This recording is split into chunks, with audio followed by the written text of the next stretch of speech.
बिस्मिल्लाहिर्रहमानिर्रहीम अस्सलाम वालेकुम। आप पाकिस्तान डेली न्यूज़ देख रहे हो। मेरा नाम है अब्दुल रहमान नाज़रीन। आज 30 नवंबर है।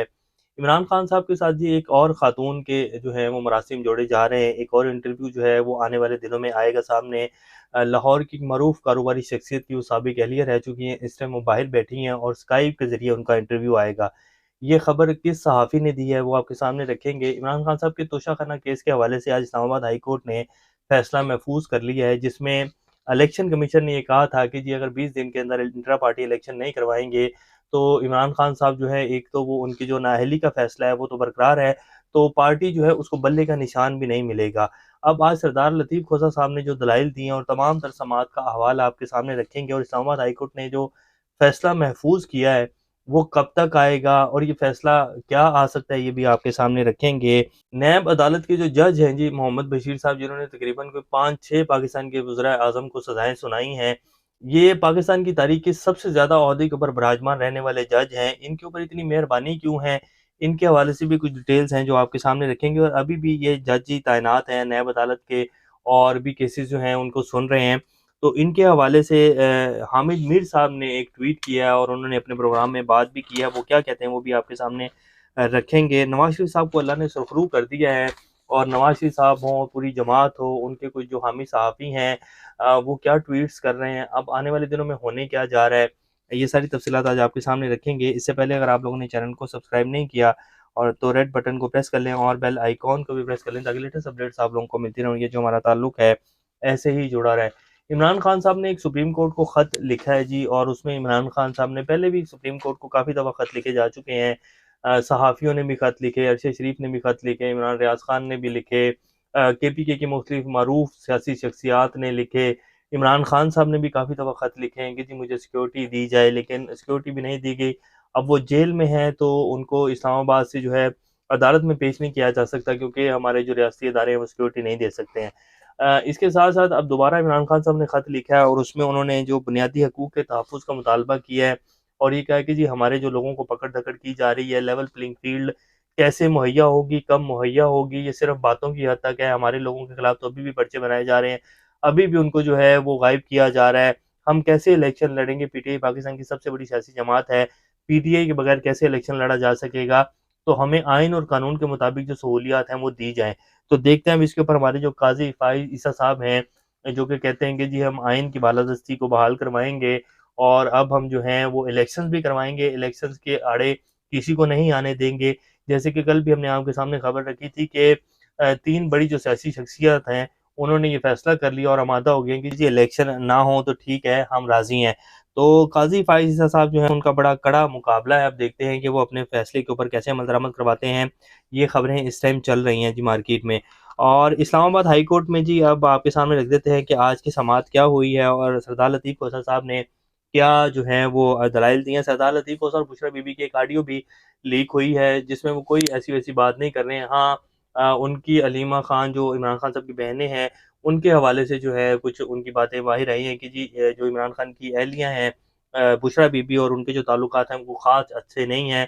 तो ये तो पाकिस्तान में जी हर तरफ ही ये चलता है, इसमें कोई ख़ास बड़ी बात नहीं है। लेकिन असल में बात ये है कि अभी भी रिकॉर्डिंग्स का सिलसिला जारी है। ये केस सुप्रीम कोर्ट में भी जा चुका है, इस्लामाबाद हाई कोर्ट में भी। इसके हवाले से जस्टिस बाबर सत्तार साहब ने जो है सारा वो चल रहा है केस और उन्होंने फैसला भी दिया है कि ज़रा सामने ला के रखें कि कौन लोग हैं जिनके पास ये रिकॉर्डिंग्स की सहूलियत है, किस चीज़ के तहत वो रिकॉर्डिंग करते हैं, किस कानून के तहत वो रिकॉर्डिंग करते हैं, हमें ज़रा बताया जाए। लेकिन वो केस अभी जो है उसके ऊपर सारी चीज़ें तो सामने आ चुकी हैं, लेकिन ये नहीं पता चला कि कौन रिकॉर्डिंग करता है और किस कानून के तहत करता है और किसको ये इजाज़त है। तो वो अभी सारा मामला वहाँ चल रहा है, लेकिन रिकॉर्डिंग्स भी चल रही हैं और उनको जो है वो भी सोशल मीडिया के ऊपर भी डाला जाता है।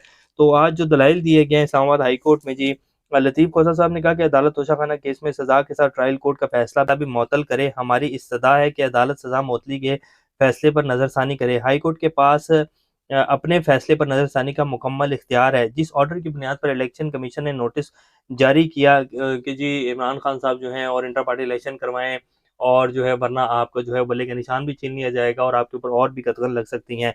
वो ऑर्डर ऑलरेडी मुअत्तल हो चुका है। बताना चाहता हूँ 8 फरवरी 2024 को इंतखाबात होने जा रहे हैं। मुझे कहा गया है कि 20 रोज़ में इंट्रा पार्टी इलेक्शन करवाए जाएँ। तो ये कैसे हो सकता है? इमरान खान के बगैर इंट्रा पार्टी इलेक्शंस कैसे होंगे? पीटीआई के जो हक है वो उनसे छीना जा रहा है। तो आप इस फैसले को जो है मुअत्तल फरमाएँ और जो है इमरान, ताकि इमरान खान के बुनियादी हकूक़ जो है मुतासर ना हों। और ये जो 20 दिन के अंदर इंटर पार्टी इलेक्शन का कहा जा रहा है, ये उस फैसले के ऊपर कहा गया है जो ऑलरेडी ऑर्डर जो है मुअत्तल हो चुका है, उसके ऊपर जो है ऑर्डर दिए जा रहे हैं। तो आप मेहरबानी फरमाएँ। तो देखते हैं कि अभी इस्लामाबाद हाई कोर्ट के जो चीफ जस्टिस साहब हैं, उन्होंने फैसला तो महफूज़ कर लिया। अब देखते हैं वो फैसला सुनाते हैं या इसको भी वैसे ही लेकर चलते हैं। वैसे कुछ केसेस में तो हमारी जो मौजूद अदालतें हैं, वो फैसले बड़ी जल्दी सुना देती हैं। जैसे कल नवाज़ शरीफ साहब की सज़ा माफ़ी की गई है और ये होना था। ये तो आप शुक्र करें कि ये जिस दिन नवाज़ शरीफ साहब वहाँ एयरपोर्ट के ऊपर उतरे हैं, वहीं जाकर जो है कहीं फैसला नहीं सुना दिया गया है, वहीं जाकर कहीं अदालत नहीं लगा दी गई, वरना तो कुछ भी हो सकता है पाकिस्तान में और वहाँ लग भी सकती थी। ये तो थोड़ी-सी जो है इज़्ज़त रखी गई है हमारे एक अदलिया के निज़ाम की, वरना तो ये उसी दिन ही शायद फैसला आ जाता कि जी नवाज़ शरीफ साहब की सज़ाएँ माफ़ हैं, वो आएँ और प्राइम मिनिस्टर की कुर्सी पर विराजमान होने की तैयारी करें। तो ये जिस टाइम की पाकिस्तान के कुछ अदलिया के निज़ाम की सूरत-ए-हाल, लतीफ़ खोसा साहब ने अपनी जो उनकी ऑडियो लीक हुई, अब उसके ऊपर सरदार लतीफ़ खोसा साहब ने अपना जो है मौक़िफ़ दिया। उन्होंने कहा कि जी क्लाइंट और वकील की ज़ाती ऑडियो लीक करने वालों को शर्म आनी चाहिए, लेकिन पाकिस्तान में शर्म नाम की चीज़ तो है नहीं जी। नैब एहतसाब अदालत के जो जज हैं ना जी, मोहम्मद बशीर साहब, ये पहली दफ़ा 2012 में तैनात हुए थे नैब में और 3 साल की तैनाती होती है, लेकिन फिर इन्होंने जो है पाकिस्तान के 5 से 6 वज़ीर-ए-आज़म के खिलाफ फैसले दिए, जिनमें गिलानी साहब वज़ीर-ए-आज़म, यूसुफ रज़ा गिलानी, फिर राजा परवेज़ अशरफ साहब, फिर शाहिद खान अब्बासी साहब, फिर नवाज़ शरीफ साहब और इमरान खान साहब। तो 5-6 वज़ीर-ए-आज़म के खिलाफ इन्होंने फैसले दिए हैं और अब इस टाइम 2024 चल रहा है, तो अभी भी ये अपने ओहदे के ऊपर विराजमान है। तकरीबन 12-13 साल हो चुके हैं। इसकी नवीद नहीं मिलेगी। कोई भी जज जो है इतनी लंबी देर तक जो है किसी भी अदालत का हिस्सा नहीं रह सकता और वो जज के ओहदे के ऊपर विराजमान नहीं रह सकता। वो होता यूँ रहा है कि जी जब-जब ये फैसले देते रहे, उसके बाद इनकी तैनाती जो है मज़ीद उसको तवील दिया जाता रहा है कि जी इन्होंने एक बड़ा अच्छा फैसला दिया है और ये 12-14 साल जो है इसी तरह इन्होंने लगाए हैं। तो शाहिद खान अब्बासी साहब ऐसे नैब के बारे में कह चुके हैं। इमरान खान ने भी कहा कि जी नैब तो हम कंट्रोल ही नहीं करते थे।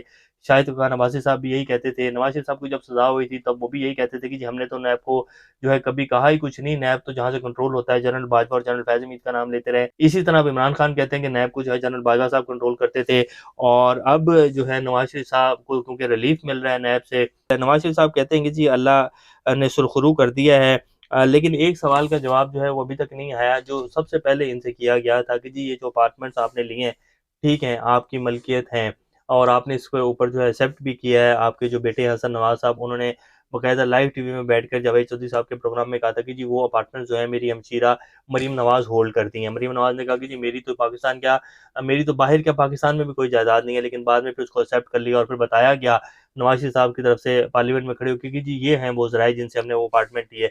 लेकिन जब अदालत में ये सब कुछ गया तो फिर ना तो कोई रसीद दी गई और कतरी खाता आ गया और एक सवाल का जवाब अभी तक नहीं दिया गया। ठीक है जी, आपने अपार्टमेंट खरीद ली है और ये आपकी मलकियत है, लेकिन ये जो पैसे से खरीदे गए हैं, ये पैसा आपके पास आया कहाँ से और ये बाहर कैसे गया? तो ये सवाल का जवाब अभी तक नहीं दिया और ना ही हमारे ना किसी अदालत ने पूछा और ना ही जो है वो कोई अदालत आगे पूछेगी, तो उनको बरी कर दिया गया है और वो कह रहे हैं कि जी अल्लाह ने हमें सुरखरू कर दिया है। वैसे ऐसी जो है वो इज़्ज़त ना ही किसी को मिले तो अच्छा है, जिसमें पूरी दुनिया में नवाज़ शरीफ साहब जो हैं वो ज़लील हो गए हैं।